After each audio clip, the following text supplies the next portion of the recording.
Hello, my name is Jim. This is Baby Boomer Tales. I want to welcome you.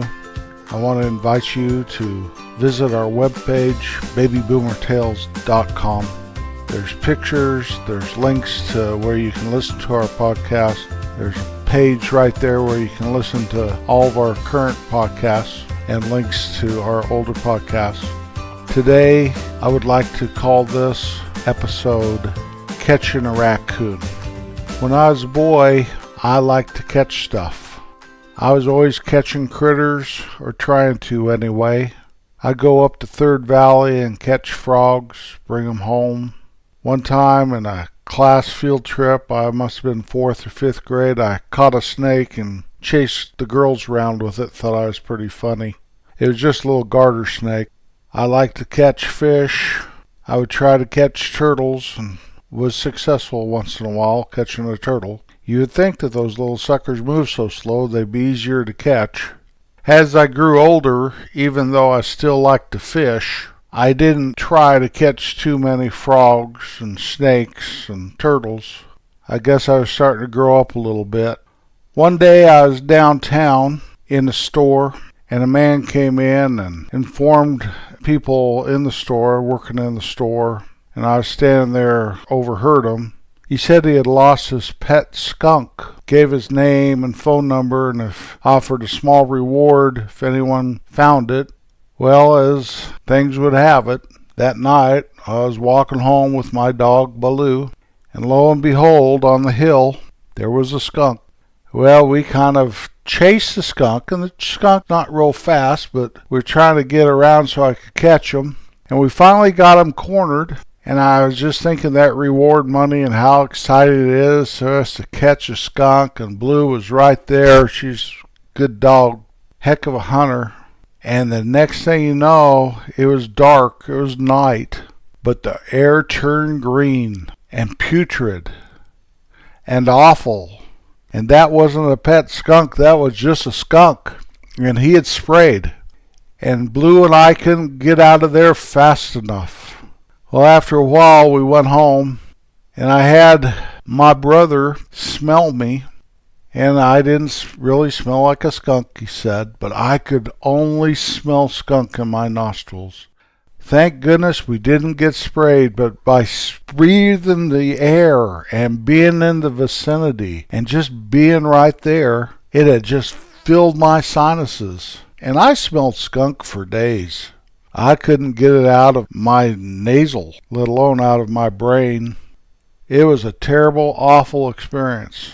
I have never chased a skunk. I don't care if some man offered $50,000 and he said that there are a whole herd of them run around out there. I'd leave them be. I've seen a skunk do some serious damage. One time when we had our store, this lady came in. She was a customer of ours, and a skunk had got under her house into the crawl space and had sprayed, and they literally lost everything in the house. Insurance just said, move, we'll pay for it. It's that bad. So if you've only smelled them as you drive down the highway and there's one been hit earlier, and you get that whiff of that putrid smell, just multiply that by thousands and you'll know what I'm talking about. When I was about 24, my friend Dave and I were working on a house. It was out in the woods. We were doing some repairs to the outside of it. One of my many, many odd jobs I had back then. And all of a sudden you could see this raccoon, and he had like a collar on. And so all work ceased, and we worked the rest of the afternoon catching that raccoon. We got him treed and trying to get him down off the tree. Big idea was to capture him and find who lost him and collect a reward. Well, that sucker took all day to catch, but we finally caught him. Of course, Dave didn't want him. And I was sucker enough to, I'll keep him. So I took him home, and I gave him his own room in the house. I lived in about a 4-bedroom house all by myself. I was a caretaker of a place, and the house came with the being the caretaker. And that house started to stink. That raccoon was fascinating, though. If you remember when you were a kid learning about raccoons, washing their food, he actually did that. I'd give him a bowl of water, and he'd wash his food, whatever I gave him. And so I decided I couldn't find whoever raccoon it was, but I decided to make him my pet. So I was going to town one day, and my dogs always just jumped in the back of the truck, and off we went to town. So I tried to get that raccoon in the front of the truck so he could ride up in the cab with me. And a raccoon can't really jump like a dog jumps, so I was trying to help him. I grabbed him around his rib cage to lift him in, and he turned around and he bit me.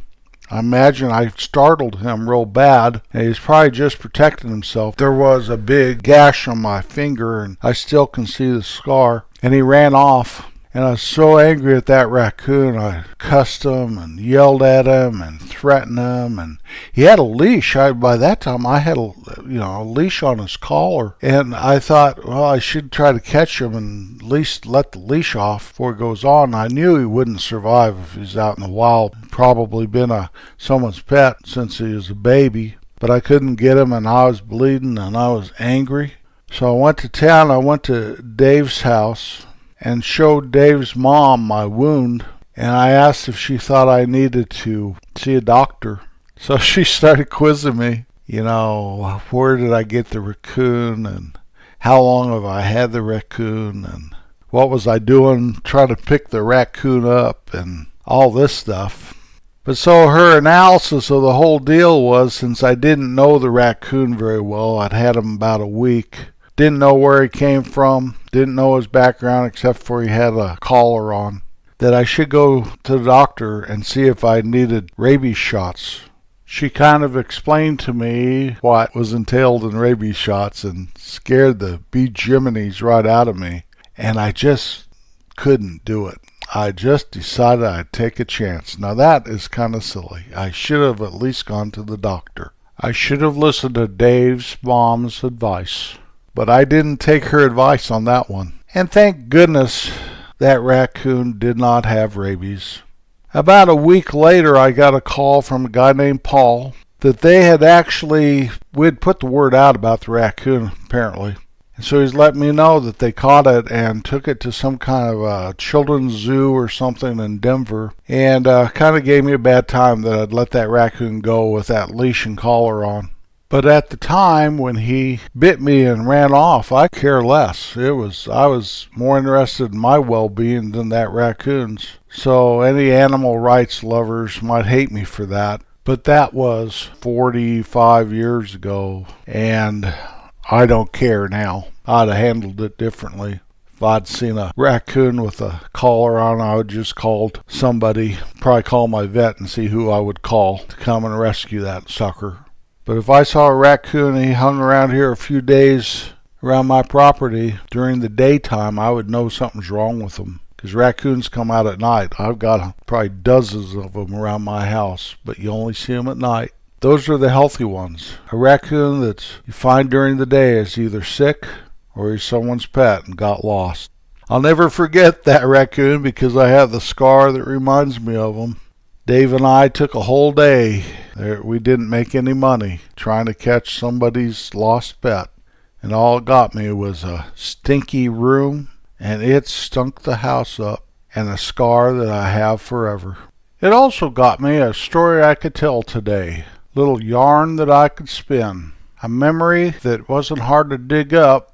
I love animals, but a wild animal is just that. It's just a wild animal. So if it's a skunk or a raccoon, please do yourself a favor. Don't try to domesticate it. Let it be out in the wild. Shoot, a wild turkey just walked in front of my window yesterday as I was sitting here in my office, and I didn't go out and try to capture him. I just let him continue being a wild turkey. Let nature be nature, and let you be you.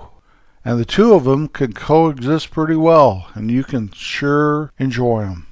I don't waste my time catching frogs, although my grandsons were here a couple of weeks ago and they caught some frogs. I don't discourage that kind of behavior, and I'll go catch a fish once in a while. As far as snakes, I'm not going to catch a snake and put it in my pocket so I can make my wife scream next time she comes walking around here. That'd probably be a good way to not have a wife anymore. So it's different when you're in the 5th grade teasing the girls, and when you're a 69-year-old fart wanting to make your wife scream. That's almost insanity. or he's just trying to be funny on a very warped basis.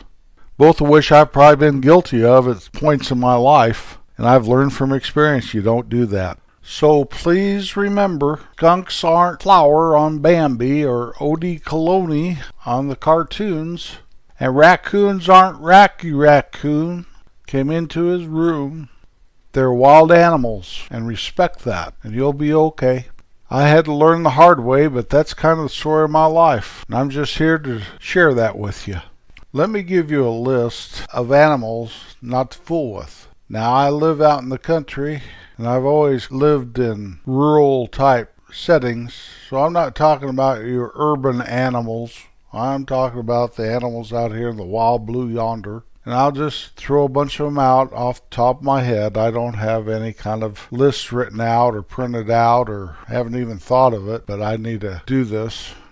Deer, elk, moose, bear, squirrels, don't fool squirrels, bobcat, mountain lion, lynx, wolf, fox, coyote, eagle, hawk, crow, buzzard, skunk, woodchuck, beaver, possum. I'm going to leave lion, tiger, elephant, wildebeest, crocodile, alligator, hippopotamus, rhinoceros out of my list because I don't live close to those. But I do think that people in Florida ought to leave the alligators alone. I'll leave polar bears and walruses out of that one too. I also will leave sharks and stingrays and killer whales out of it, since I don't see an ocean from my front yard here.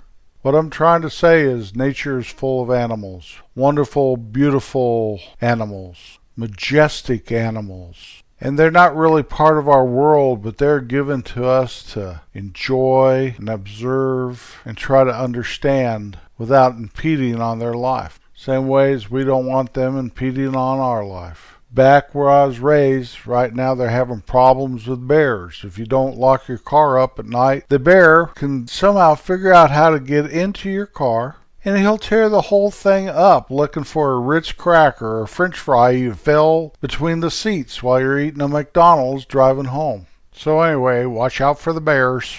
Now, I'm not talking about hunting. I'm talking about capturing.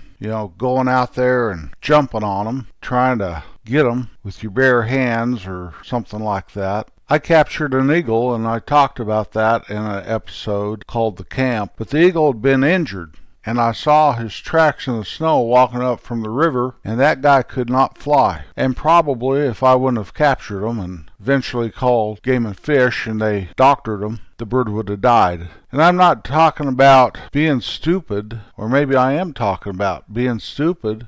A couple summers ago, my wife walked into the TV room where I was relaxing and said, "What's that thing over there by the barn?"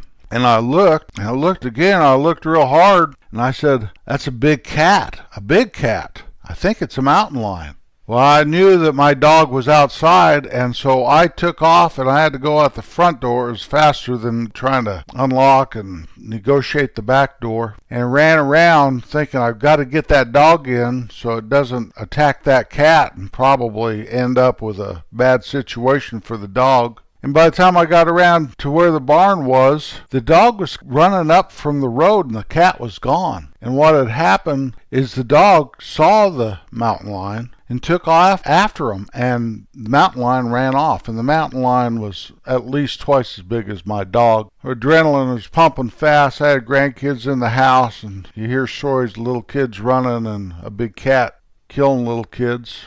And I never even thought there'd be something like a mountain lion where I live. You hear stories once in a while about people seeing them.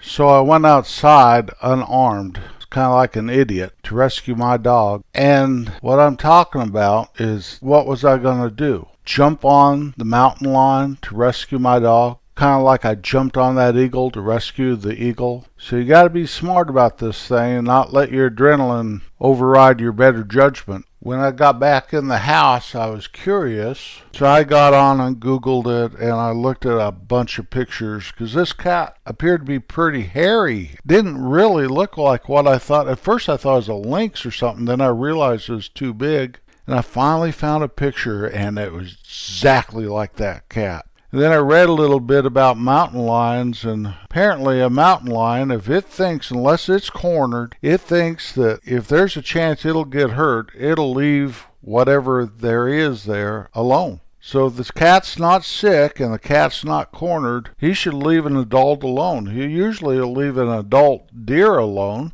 A male deer can cause severe damage to a big cat if it could gore it. So I did. A couple days later, I had a vet appointment for the dog, so I asked him if anyone talked about seeing a mountain lion around, and he said no. And the girl helping him, his assistant, said, my parents' neighbors took a picture of one that was at their place a couple days ago. And I said, that must be my cat. So I read about them again, and apparently mountain lions do live in the plains. They're usually looking for a mate if they're wandering around alone out in the middle of Kansas or Nebraska. So I'm not talking about hunting. I'm talking about capturing, like little boys do on frogs and snakes. This has been a fun time remembering all those animals that I tried to capture when I was a kid. Always be kind wherever you're at, whatever you're dealing with, whatever the circumstances. It doesn't hurt a little to be kind. Thank you so very much for listening to my podcast, for taking your time out of your day. It means more than you will ever know. I'll be back next Wednesday.